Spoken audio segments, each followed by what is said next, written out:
तो एफडीएम में हमारी टेक्निक आई। एफडीएमए का मतलब है फ्रीक्वेंसी डिवीजन मल्टीपल एक्सिस।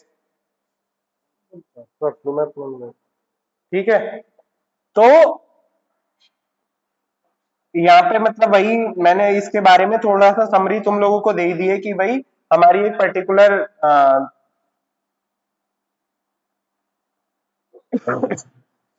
एक पूरा चैनल होगा, उस चैनल को हम छोटे छोटे फ्रीक्वेंसी बैंड में डिवाइड कर देंगे, है ना। और उन छोटे छोटे फ्रीक्वेंसी बैंड को अलग अलग सिग्नल को हम, एक सेकंड, एक मिनट रुको, है ना। तो एफडीएमए में हमने अपने पूरे चैनल को मल्टीपल फ्रीक्वेंसी, छोटे छोटे फ्रीक्वेंसी बैंड में, दिख रहा है ना। तो एफडीएमए में वही है कि मल्टीपल एक्सिस टेक्निक है जिसमें हम अवेलेबल बैंडविड्थ, जो हमारे पास पूरी बैंडविड्थ है, लेट अज्यूम कि मैंने अभी बताया कि भाई 2 मेगाहर्ट्ज की बैंडविड्थ है, या फिर एफएम की बात कर लेते हैं, एफएम में 88 से लेके 108 हर्ट्ज की बैंडविड्थ है हमारे पास टोटल, है ना। 88 से 108 कितने हो गया, 20 हर्ट्ज की बैंडविड्थ है। 20 हर्ट्ज की बैंडविड्थ को हमने छोटे मतलब अलग अलग बैंड में डिवाइड कर दिया, और एक पर्टिकुलर स्टेशन को, जो भी मान लो 92.5 है या फिर 98.3 है, जो जो अलग अलग स्टेशन है, उनको वो बैंडविड्थ दे दी हमने, वो मतलब वो पर्टिकुलर एक चैनल उसमें दे दिया कि इस चैनल का इस्तेमाल तुम अपनी इंफॉर्मेशन को शेयर करने में कर लो। तो हमने क्या किया है, पूरे बैंड को, पूरे बैंडविड्थ को हमने छोटे छोटे स्मॉल साइज के बैंडविड्थ में डिवाइड कर दिया, और यूजर को दे दिया कि ये वाली बैंडविड्थ अपने लिए आप इस्तेमाल कर सकते हैं, है ना। तो ये सबसे रियल एग्जांपल है अगर एफडीएमए का तुम दोगे तो, जो तुम देखते भी हो। ये इन्होंने इसमें चित्र में दिखाया है कि इस तरह से ये 3 कंपोनेंट होते हैं, एक पावर, एक फ्रिक्वेंसी, एक टाइम। तो ये फ्रिक्वेंसी में ईच यूजर को अलॉट कर दी हमने, और इस तरह से इनके बीच में थोड़ा सा गैप दिखाया है, वो गार्ड बैंड होता है जो इंटरफेरेंस से बचने के लिए इस्तेमाल में लाया जाता है, ठीक है। ये गार्ड बैंड को उन्होंने शो किया है। जैसे ये मान लो ये पूरा वो है, तो ये दे दी हमने 88 को, है ना। ये लेट अज्यूम 90.3, ये 95 पॉइंट कुछ भी मान लो, मुझे नहीं पता है उनके। तो इस तरह से हमने अलॉट कर दी और बीच में गार्ड बैंड रख दिया, ठीक है। तो टोटल बैंडविड्थ को डिवाइड कर देते हैं कई फ्रिक्वेंसी चैनल में, हर यूजर को एक फिक्स्ड फ्रिक्वेंसी बैंड असाइन होता है, ठीक है। सभी यूजर साइमल्टेनियसली अपनी डेटा को ट्रांसमिट कर सकते हैं, और जो एडजेसेंट चैनल के बीच में गार्ड बैंड रखा जाता है ताकि इंटरफेरेंस ना हो। ये इन्होंने एग्जांपल दिया है कि भाई 1 मेगाहर्ट्ज की बैंडविड्थ है, तो 200 किलोहर्ट्ज के 5 बैंडों में इन्होंने डिवाइड कर दिया, या 4 में कर दिया, और बीच में गार्ड बैंड रख दिए उन्होंने, है ना। तो इस तरह से ये सभी यूजर एक ही समय पे कम्युनिकेशन करेंगे, उस पर्टिकुलर बैंडविड्थ का इस्तेमाल करेंगे, लेकिन उसका कोई एक छोटा हिस्सा इस्तेमाल कर रहे होंगे। अब चैनल, इसमें मतलब की टर्म्स यही है, चैनल बैंडविड्थ जो एक यूजर को दी, गार्ड बैंड जो दो अलग अलग चैनल के बीच में स्पेस हमने खाली छोड़ा फ्रिक्वेंसी का, उसे चैनल वो देते हैं, और कंटिन्यूस ट्रांसमिशन मतलब एक ही टाइम पे सब लोग अपनी अपनी इंफॉर्मेशन को ट्रांसमिट कर सकते हैं। इसका एप्लीकेशंस क्या है, रेडियो ब्रॉडकास्टिंग बताया था अभी, टीवी ब्रॉडकास्टिंग, ठीक है। तो टीवी में ब्रॉडकास्टिंग में 2 चीजें इस्तेमाल होती है, एक बीएसबी, वर्सेटाइल साइड बैंड, मतलब एएम वाला पढ़ा था नहीं, सिंगल साइड बैंड, और वो तो वॉइस को ट्रांसमिट करने के लिए हम इस्तेमाल करते हैं, मेरे हिसाब से वीडियो को ट्रांसमिट इससे किया जाता है और वॉइस को उससे किया जाता है, दोनों का इस्तेमाल होता है ना। फिर 1G में हमने इसका इस्तेमाल किया था, देखा ही था फर्स्ट जनरेशन मोबाइल कम्युनिकेशन में, सैटेलाइट में अप डाउन के लिए अलग अलग फ्रिक्वेंसी होती है, अलग अलग बैंड बने हुए हैं, है ना। और ये इन्होंने इसके एग्जाम्पल बताए हैं, एफएम रेडियो स्टेशन में 91.1, 93.5 अलग अलग फ्रिक्वेंसी पे होते हैं, यही एफडीएमए का एग्जाम्पल है। एडवांटेज क्या है, सिंपल इंप्लीमेंटेशन, बहुत आसान है, पूरे बैंड को डिवाइड कर दिया, कोई भी टाइम के सिंक्रोनाइजेशन की जरूरत नहीं है कि एक 92.5 वाला एक समय पे क्या कर रहा है, उसे फर्क नहीं पड़ेगा दूसरे वाले से, है ना, वो उनका वो है। 3DM में मैंने जबकि बोला था कि सिंक्रोनाइजेशन की आवश्यकता है कि ताकि उसे ये पता चले कि ये T1 पे हुआ है, तो जो यहाँ सबसे पहले रिसीव होगा इस पहले को जा रहा है। समझ में बात आ गई भाई? लेट अज्यूम कि तुम यहाँ पे एक तुमने सामान रखा अपना एक बस में, यहाँ से वो बस जा रही है, जिसे वो सामान उतारना है, तो तुम उसे कॉल करोगे ना कि भाई ये कलर का बैग है, यहाँ पे है, यहाँ रोकना, यहाँ से उतार लेना, यही होता है ना। इन जनरल कंडक्टर को मान लो तुमने सामान रख दिया, वो उससे बता देता है कि भाई कंडक्टर का नंबर ले लेता है कि वहां पे पहुंचोगे तुम, वहां पे एक आदमी आएगा वो ले लेगा, उसे कॉल पे बात करा दे। तो ये सिंक्रोनाइजेशन ही तो कर रहे हैं ना, इस तरफ और उस तरफ। समझ में बात आ रही है? नहीं पता कैसे चलेगा कि मान लो 10 सामान है, तो कैसे पता चलेगा? क्लियर है ना? तो ये सिंक्रोनाइजेशन टीडीएम में जरूरत होती है, लेकिन एफडीएमए में ये जरूरत नहीं। एफडीएमए में रास्ता ही एक है कि जो सामान यहाँ से गया वो वहीं पहुंचेगा, वहां कोई सिंक्रोनाइजेशन की जरूरत नहीं है। कंटिन्यूअस ट्रांसमिशन इसमें हम कर सकते हैं बिना कोई इंटरप्शन के, डिले इसमें कम होता है। उसमें क्या है कि पहले वो 4 सिग्नल लेगा तब भेजेगा, फिर 4 लेगा फिर भेजेगा। इसमें यह है कि जो है वो अपना जाएगा रास्ते से। ऐसे है कि रोड में 3 वो डिवाइड कर दी उसमें, और एक लेन एक आदमी को दे दी या एक बस को दे दी कि तुम्हें इस पे जाना है। डिसएडवांटेज पहला है कि भाई बैंडविड्थ का यूटिलाइजेशन अच्छा नहीं है, बीच में गार्ड बैंड रखना पड़ रहा है। मान लो कि पूरे टाइम ऐसा थोड़ी होता है, एफएम पे अच्छे शो आ रहे हैं, बहुत टाइम पे एडवर्टाइजमेंट और कुछ भी चलता रहता है, जबकि उसका बेहतर यूटिलाइजेशन हो सकता था वो, लेकिन वो नहीं हो रहा। समझ में बात आ रही है? तो ये जब किसी एक यूजर को तुमने बैंडविड्थ अलॉट कर दी, अब वो यूजर के ऊपर डिपेंड करेगा कि मान लो यूजर पूरे 24 घंटे में से 8 घंटे ही उस बैंड को इस्तेमाल कर रहा है, तो बाकी जो 16 घंटे वो बैंड खराब हो रहा है ना, कोई इंफॉर्मेशन उससे ट्रांसमिट ही नहीं हो पा रही, एफिशिएंसी अच्छी है ही नहीं उसकी। फिर फिक्स्ड एलोकेशन है कि एक यूजर को तुमने फिक्स कर दिया, अगर दिल्ली में 90.5 किसी एक उसको दे दिया मान लो रेड मिर्ची को, तो वो उसी का ही रहेगा, फिक्स्ड एलोकेशन है, कोई दूसरा उसे इस्तेमाल नहीं कर सकता, है ना। डायनेमिक एलोकेशन नहीं है उसके अंदर, लिमिटेड यूजर को ही सर्व करेगा, एक पर्टिकुलर फ्रिक्वेंसी है, उसको एक समय पे उतने ही लोग इस्तेमाल कर सकते हैं, लिमिटेशन है। इंटरफेरेंस का इशू रहता है आपस में भी, जब भी तुम देखते होगे थोड़ा बहुत चैनल में बीच में आवाज आ जाती है कई बार दूसरे चैनल की। और insufficient for the worst data, मतलब बहुत सारा अगर डेटा हम भेजना चाह रहे हैं तो नहीं भेज सकते उसमें, एक ही टाइम पे मान लो बहुत डेटा है तो वो सेंड नहीं किया जा सकता। फिर ये इसका फीचर्स है, डिवीजन कौन से है, ट्रांसमिशन किस तरह का इस्तेमाल हो रहा है, सिंक्रोनाइजेशन इसमें जरूरत नहीं है। तो ये इसके बारे में बेसिक चीज हो गई। अब बात आता है दूसरा TDMA, है ना, टाइम डिवीजन मल्टीपल एक्सिस। तो ये भी मतलब इसके बारे में भी बात हो गई कि भाई सैंपलिंग करेगा, एक एक सैंपल्स देगा। अब हम बात कर रहे हैं TDMA की, है ना। तो नाम है जैसे कि टाइम के में डिविजन्स हम बना रहे हैं, और एक मतलब एक पर्टिकुलर स्लॉट किसी एक यूज़र को दे दिया, दूसरा दूसरे को, तीसरा तीसरे को, और फिर हमारा वो एक मान लो एक पूरा स्लॉट है 10 सेकंड का, लेट अज्यूम, या 1 सेकंड उसका सैम्पलिंग टाइम है। अब हमने अलग अलग को, मान लो हमारे पास 10 यूज़र हैं और हमने 1 सेकंड को 10 स्लॉट्स में डिवाइड कर दिया, तो 10 स्लॉट्स में पहला मान लो कि 1/10 में इससे में पहला मैसेज जाएगा, एक अगले वाले में दूसरा, अगले वाले में तीसरा, तो इस तरह से वो सबसे मैसेज लेगा और एक पूरा 1 सेकंड के जितना एक वो पूरा स्लॉट बना उसको ट्रांसमिट कर देगा। फिर ऐसे ही वो कंटिन्यूसली सैम्पलिंग करता रहेगा और एक एक पूरे स्लॉट बाई स्लॉट भेजता रहेगा। जैसे तुम फ्रेम पढ़ते तो उसमें कंप्यूटर नेटवर्क में कि एक फ्रेम है कि उसमें बहुत सारी बिट्स हैं, ऐसे यहाँ भी वही हो रहा है कि उसने बिट्स ली। अब मान लो उसको कॉम्बिनेशन मिला 1 0 1 0 जो भी उसने किया, और उसे पता है कि पहला वाला पहले वाले मैसेज को जाएगा, दूसरे वाले को दूसरा, तो पहला वाला भेजना चाह रहा था ऐसे मान लो ये है, ये एग्जाम्पल बता रहा हूँ कि 1 0 1 0 इनके मैसेज थे, इसने एक इनका एक फ्रेम बनाया 1 0 1 0 का, और ये फ्रेम ट्रांसमिट हुआ एक ही उससे, 4 सिग्नल अलग अलग है, एक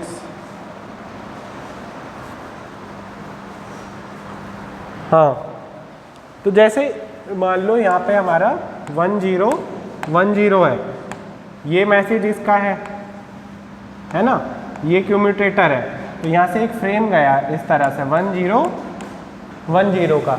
अब ये 4 मैसेज है लेकिन एक ही उसमें जा रहा है पहला फ्रेम यहाँ से। अब यहाँ पे इसे ये पता है कि जो पहली बिट है ये सिंक्रोनाइजेशन कहलाता है कि भाई ये इन की है, ठीक है।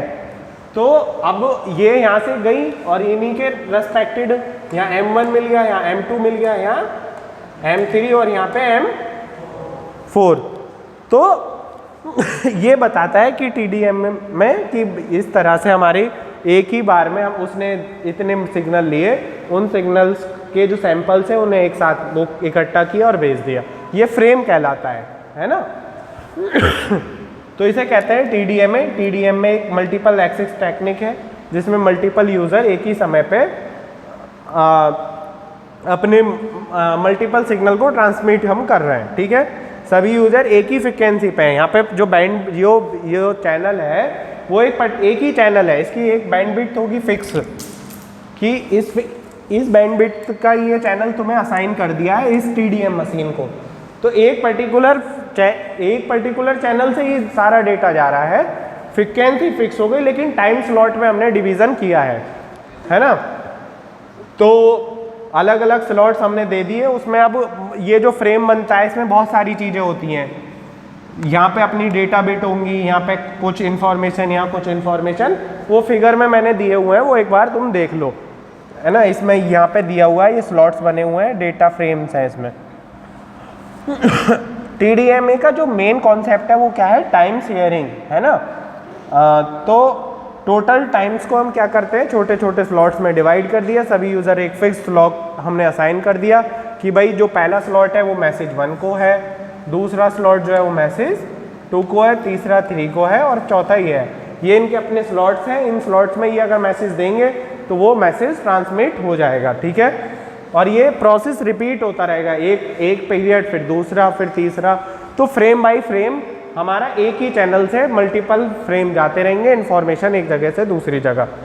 तो इसमें ये तुम खोल लेना अपने इसमें फ़ोन के अंदर, है ना। तो मान लो 4 यूज़र हैं, T1 टाइम पहले यूज़र को दे दिया, T2 दूसरे को, T3 तीसरे को, T4 चौथे को। तो पहले की आएगी T1, फिर T2, फिर T3, T4, चारों की इन्फॉर्मेशन हम भेज देंगे। तो और हर एक यूज़र को पूरी बैंडविड्थ मिल रही है, मतलब ये बैंडविड्थ जो है पूरी बैंडविड्थ इसे मिल रही है, हर एक यूज़र अपनी उस पूरी बैंडविड्थ का इस्तेमाल किया जा सकता है। Time slot, frame, guard band, ये गार्ड बैंड वही है कि स्लॉट्स को, मान लो ये स्लॉट्स है, 4 स्लॉट बनाए और ये मान लो T1 है, तो डेटा इसमें से कहीं पे भी आ सकता है, तो थोड़ा सा स्लॉट में जगह रखी जाती है ताकि ये अंतर रहे कि भाई पहले स्लॉट और दूसरे स्लॉट में वो एक गार्ड की तरह बिहेव करता है। इसे गार्ड टाइम कहते हैं। और सिंक्रोनाइजेशन मैंने बता दिया कि सभी यूजर्स, ये M1 इस समय पे भेज रहा है तो उसे पता होना चाहिए, तो ये सिंक्रोनाइजेशन की टेक्निक है। कहाँ इस्तेमाल होता है इसका, 2G में, 2G मोबाइल कम्युनिकेशन में हम इसका क्या करते हैं, इस्तेमाल करते हैं, ठीक है। सबसे इम्पोर्टेंट यूज़ GSM में इसका हुआ है, फिर सैटेलाइट कम्युनिकेशन में भी होता है। डिजिटल कम्युनिकेशन सिस्टम में हमने PCM जब पढ़ी थी, पल्स कोड मॉड्यूलेशन, उसमें हमने ये पूरा सिस्टम देखा था। TDMA से ही हम एनालॉग से डिजिटल में कन्वर्ट कर रहे थे। फिर टेलीफोन नेटवर्क में डिजिटल टेलीफोनी जो सिस्टम थे उसमें इसका इस्तेमाल होता है। और फिर वायरलेस सिस्टम। इसका रियल लाइफ एग्जांपल जो GSM मोबाइल नेटवर्क है, उसमें एक ही फ्रिक्वेंसी पे हम यूज़र टाइम स्लॉट्स बनाते हैं बहुत सारे, है ना, और उसमें हम शेयर करते हैं अपना डेटा। एडवांटेज क्या है, इफेक्टिव बैंडविड्थ यूटिलाइजेशन है। मतलब एक ही चैनल को हमने मल्टीपल यूजर्स को दे दिया, मान लो ये नहीं भेज रहा तो ये तो भेज रहा होगा, ये 3 भेज रहे होंगे, तो इसलिए हमारा चैनल ज़्यादा टाइम पे इस्तेमाल होता रहेगा, ठीक है। मोर यूज़र को सपोर्ट करेगा, ज़्यादा से ज़्यादा यूज़र, मान लो अगर ये किसी एक यूज़र की बैंडविड्थ रिक्वायरमेंट थी 10 किलोहर्ट्ज़, है ना, तो ये 12 किलोहर्ट्ज़ का हमने चैनल रख दिया, क्लियर है नहीं? तो अब हर एक को 10, हर एक को 10, तो इस हिसाब से अगर फ्रीक्वेंसी में चाहते तो 40 और प्लस कुछ गार्ड बैंड चाहिए होता हमें, लेकिन यहाँ 10-12 से ही वो काम चल रहा है, तो अच्छा यूटिलाइजेशन है ना बैंडविड्थ का। समझ में बात आ गई ना? आई या नहीं कुछ? तो और टाइम स्लॉट को आसानी से हम एलोकेट कर सकते हैं। मान लो कि ये M1 चैनल था, अब यहाँ पे एक सर्किटरी लगा दी कि इस पे मल्टीपल लोग आ सकते हैं, डिपेंड करेगा, ये एलोकेट करता रहेगा सेलेक्ट लाइन से कि यहाँ पे ये वाला यूजर चला गया, अब तो यहाँ दूसरे यूजर को एलोकेट कर दो, वो इस वाले स्लॉट का इस्तेमाल करता रहेगा, ये चला गया यहाँ पे, इस बात दूसरे को भेज दो, तो ये एलोकेशन होता रहेगा। तो एक टाइम पे हम ज़्यादा से ज़्यादा यूजर को सर्व कर सकते हैं। वहाँ पे वो फिक्स था FDMA में, ठीक है। और इसमें डिसएडवांटेज क्या है? सबसे पहला तो सिंक्रोनाइजेशन का डिसएडवांटेज है, दूसरा है टाइम डिले। मान लो ये 1/4 सेकंड में इसका नंबर आया, फिर 1/4 इसे देगा, फिर 1/4, फिर 1/4 इसे, है ना? क्लियर है? अब इस यूजर को इन तीनों का तो वेट करना पड़ेगा ना अपना अगला सैंपल भेजने के लिए। क्लियर है नहीं? तो ये डिले तो इसे मिल रहा है ना, तो इसे ही कहते हैं लेटेंसी, डिले, जो सिग्नल में जनरेट होता है। कॉम्प्लेक्स सिस्टम है ये पूरा, एक सिस्टम जब हम करते हैं तो FDMA में तो सीधी सी बात है कि इतना हमारी चैनल बैंडविड्थ है, इतने हिस्से में डिवाइड कर दो और अपना अपना सबको दे दो कि भाई जो करना है करो। यहाँ तो पूरी चीज़ें देखनी है कि कहीं सिंक्रोनाइजेशन में गड़बड़ नहीं होनी चाहिए, यहाँ पे डायनेमिक एलोकेशन अच्छे से रहना चाहिए, तो सिस्टम कॉम्प्लेक्स हो गया। और गार्ड टाइम का लॉस, जो ये हमने टाइम है, ये पूरा टाइम का इस्तेमाल हम डेटा में नहीं भेज रहे हैं, कुछ टाइम हमें गार्ड टाइम भी रखना पड़ रहा है, तो वो भी एक इसकी दिक्कत है। तो ये हो गया। फिर इसी में दो चीज़ें आती हैं, TDMA FDD और एक होता है TDD, है ना?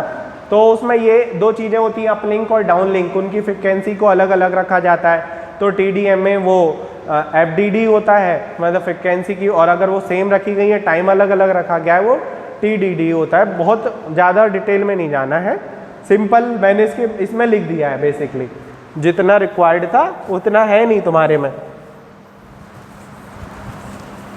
देखो मान लो स्कीम तो हमने इस्तेमाल करी वही TDMA, है ना?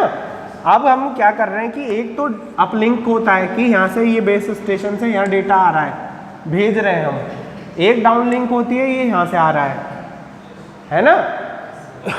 हम जो कम्युनिकेशन कर रहे हैं वो तो डुप्लेक्स टाइप की कम्युनिकेशन है ना, कि भाई डेटा मेरा अपलिंक करेगा और डाउनलिंक करेगा। क्लियर है? अपलिंक और डाउनलिंक होने में डेटा को, अब इनकी फ्रिक्वेंसी अगर मान लो कि जैसे इन जनरल क्या होता है कि भाई इसे 6 मेगाहर्ट्ज रखा जाता है, इसे 4 मतलब गीगाहर्ट्ज, ये मैं सैटेलाइट कम्युनिकेशन की बात कर रहा हूँ, इसकी नहीं।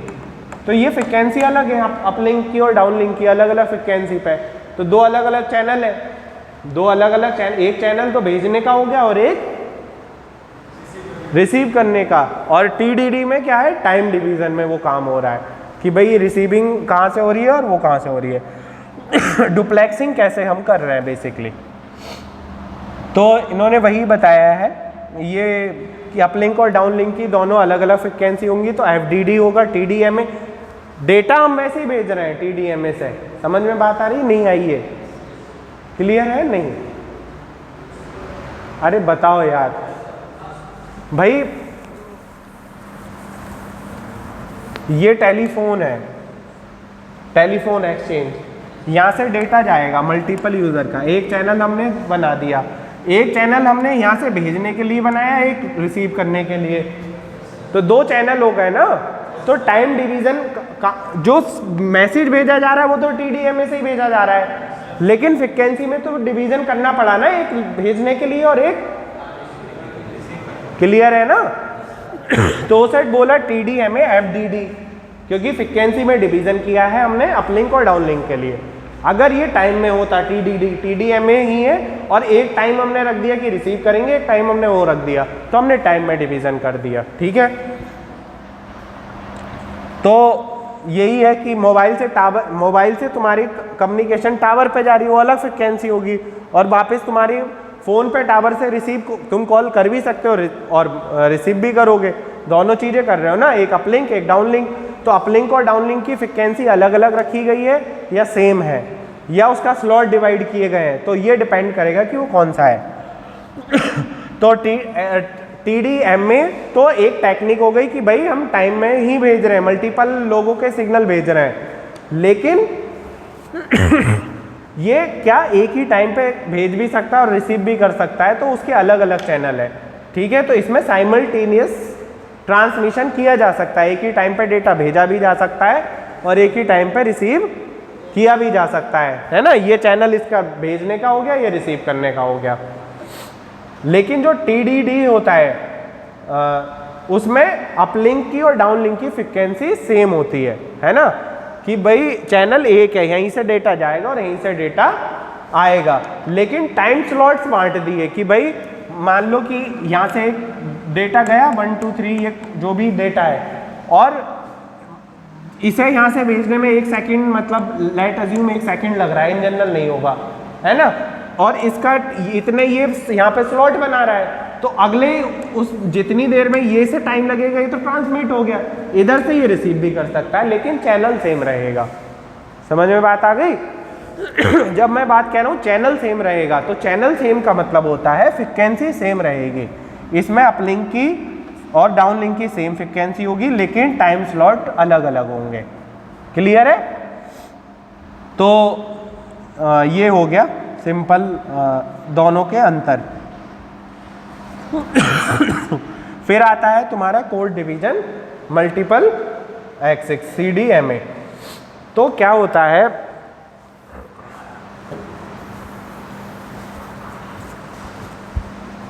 ये तुम्हारा ये चैनल है ना, यहाँ से तुम्हारा डेटा 1 2 3 इस तरह से बहुत सारा डेटा आ रहा है। यहाँ एक कोड, एक सूडो कोड जनरेटर होता है जो तुम्हारे डेटा से मल्टीप्लाई करेगा हर एक कोड को। समझ गए? क्लियर है? अब तुम्हारा ये एक डेटा अलग बन गया, इसका डेटा अलग बन गया, ये अलग, ये अलग, ये अलग। क्लियर है? नहीं समझ में आई बात? तो अब ये यहाँ से इसे कहते हैं सूडो कोड, जो तुम्हारे इससे डेटा से मल्टीप्लाई होकर इसने एक डाटा जनरेट किया, और ये सब ऐसे ही डेटा जनरेट करेंगे जो इस चैनल से जाएगा। अब जब इसके कोड से सेम कोड की मल्टीप्लाई हो जाएगी, वो मैसेज उसे मिल जाएगा। ये कैसे है? जैसे हम AM में पढ़ रहे थे कि AM में हम मल्टीपल सिग्नल को अलग अलग फ्रिक्वेंसीज पे भेज रहे थे, और फिर हमें रिसीव करना था, तो हम उसी कैरियर से अगर मल्टीप्लाई कर देते थे सेम कैरियर से, तो सेम बाहर आ जाता था। जैसे मैं एग्जांपल अगर तुम्हें दूं यहाँ पे तो जैसे साइन ओमेगा टी है और एक कॉस ओमेगा टी है, इन्हें ऑर्थोगोनल सिग्नल कहते हैं, कोड ऑर्थोगोनल कोड होते हैं। जब इसकी गुणा साइन से ही करोगे तो ये तुम्हें मैसेज, मान लो ये MT इंटू ये है, तब ये तुम्हें मैसेज दे देगा। कैसे देगा? ये MT और ये साइन स्क्वायर को तुम लिख दोगे 1 माइनस कॉस 2a/2, और यहाँ से ये 1 के साथ मैसेज आ जाएगा, ये L लो पास फिल्टर इसे हटा देगा। लेकिन जब इसे कॉस से मल्टीप्लाई करोगे तुम, तो ये 0 बन जाएगा। तो सेम कोड से मल्टीप्लाई करने पे तो तुम्हें मिल गया, अलग कोड से डेटा नहीं मिल रहा।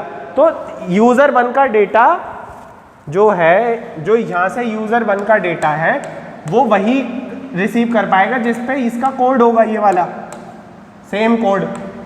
समझ में बात आ गई या नहीं? समझ में आ रहा है? ये ऐसे ही है कि जो मैंने एक एग्जांपल तुम्हें दिया था कि भाई एक ट्रक है, उसमें तुमने सबने अपने अपने बैग रख दिए हैं, और अपने अपने बैग पे तुमने एक कोड लिख दिया, और वो कोड वहाँ पे उसे पता है। जैसे एग्जाम देने जाते हो कभी, तो एक पर्ची दे देते हैं नंबर, वो लिख लेते हैं और वो तुम्हारे बैग पे लिख दिया। जब तुम वापस आते हो तो तुम बोलते हो कि भाई 64 नंबर का बैग निकाल के दे दो, वो तुम्हारा ही तुम्हें देगा ना, एक तो उसने उस पर चिपका रखी थी।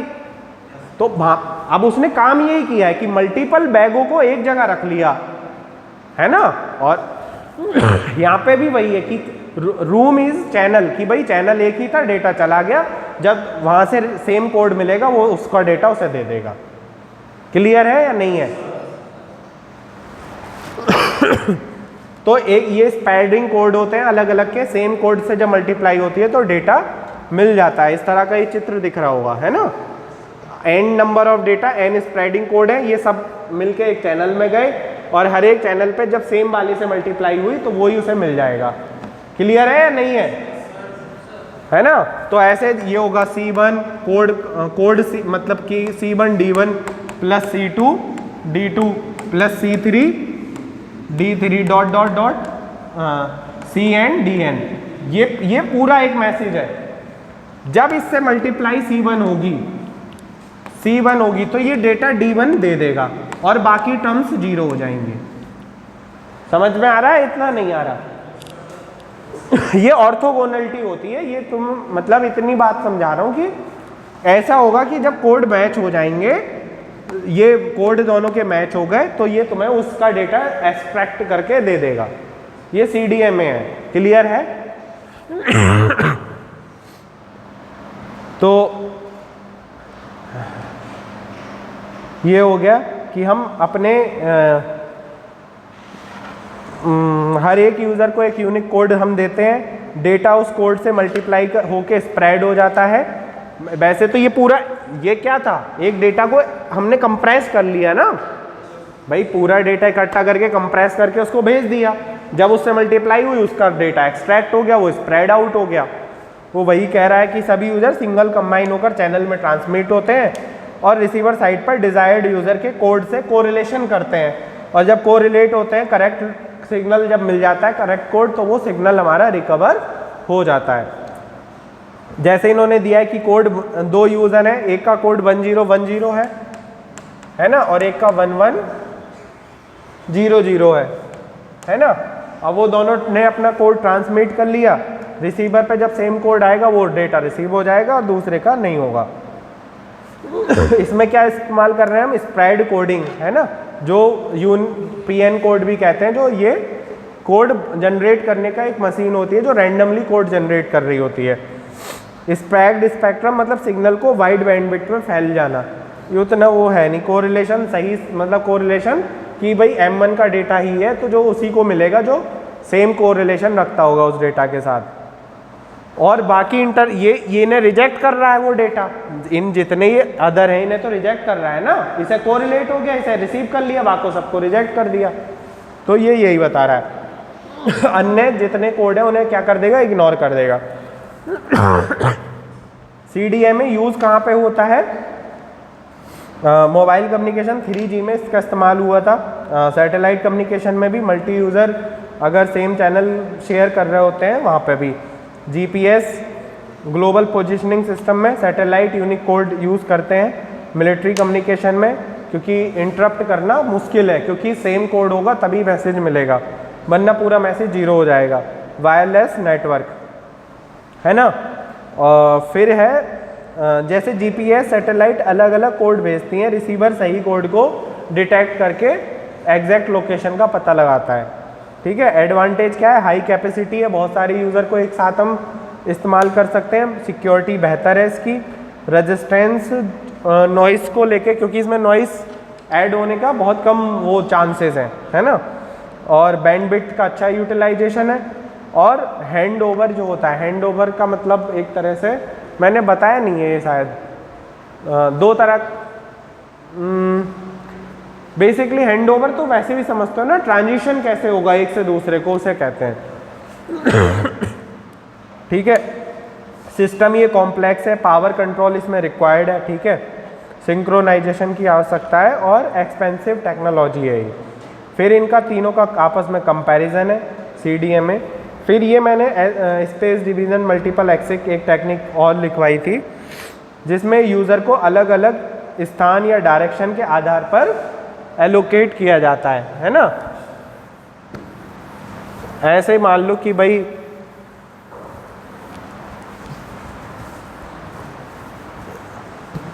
ये तुम्हारा मेन टावर है, ये इसका सेक्टर में डिवाइड कर दिया।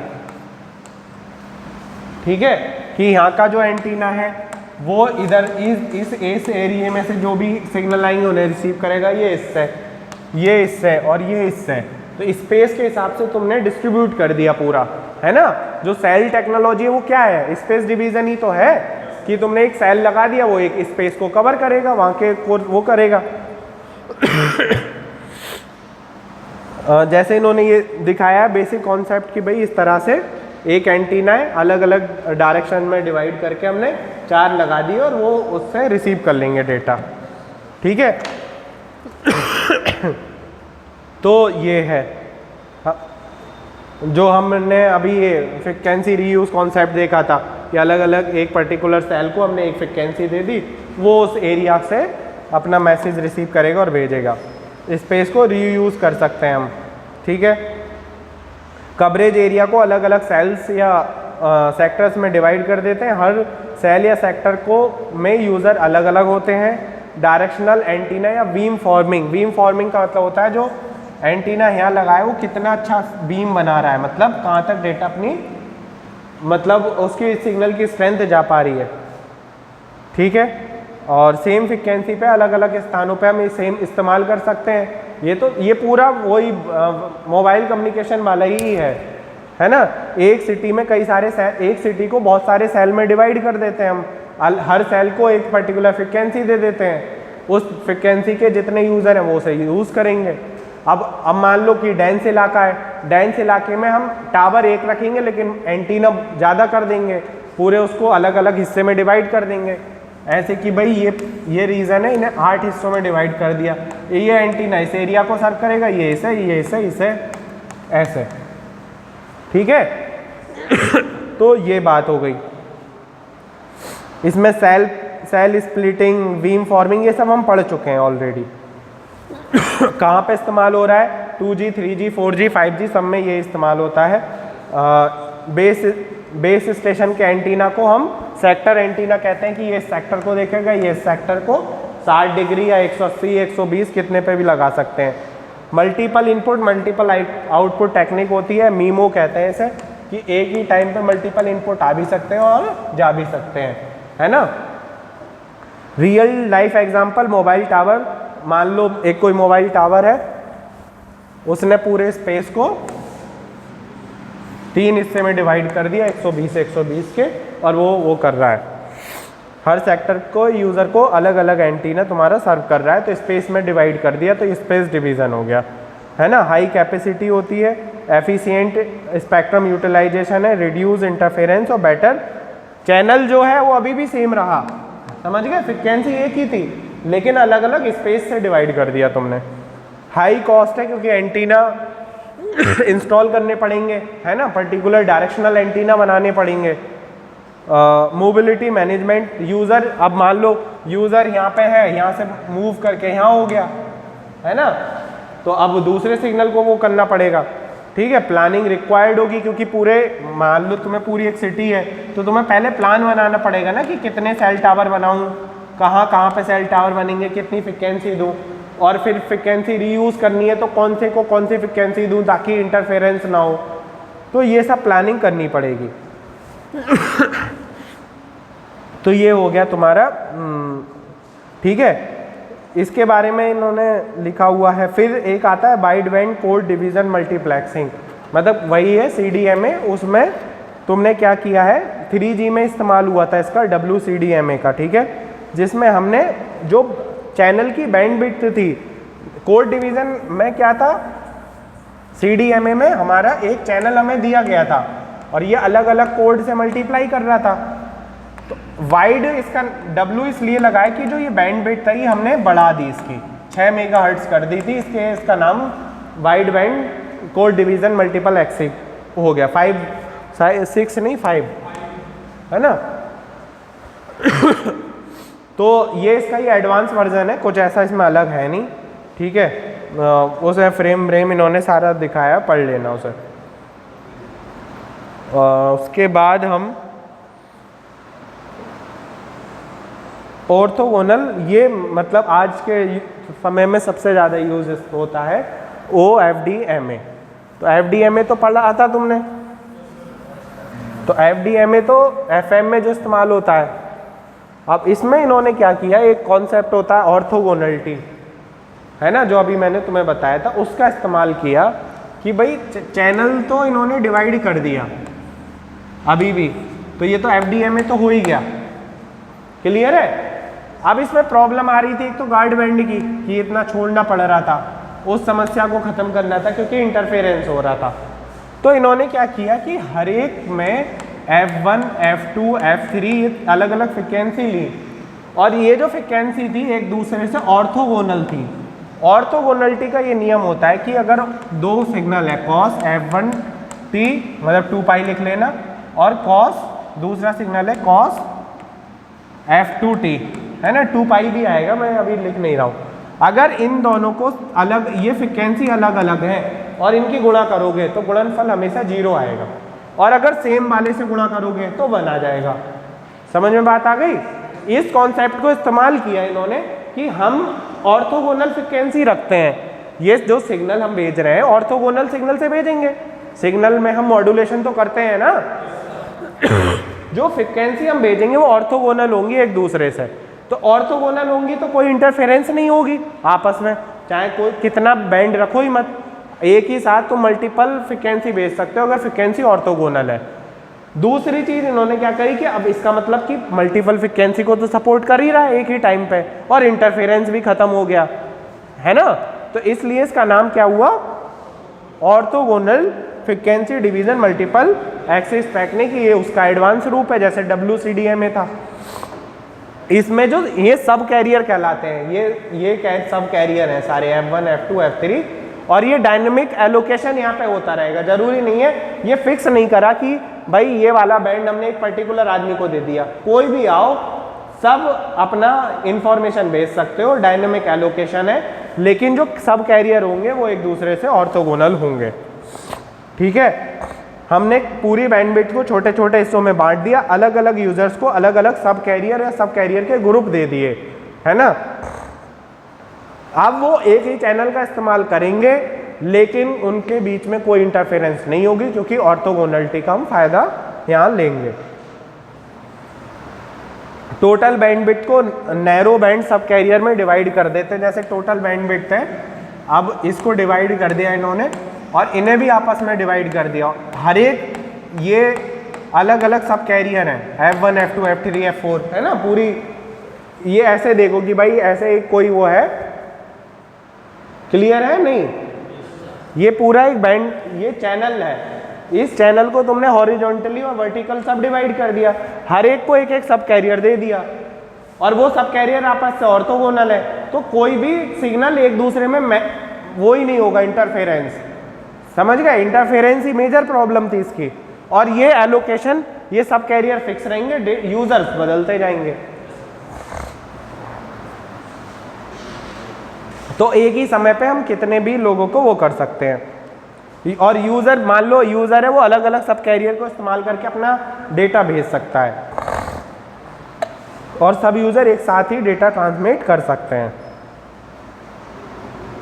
कहाँ पे इसका इस्तेमाल हुआ, 4G में, है ना।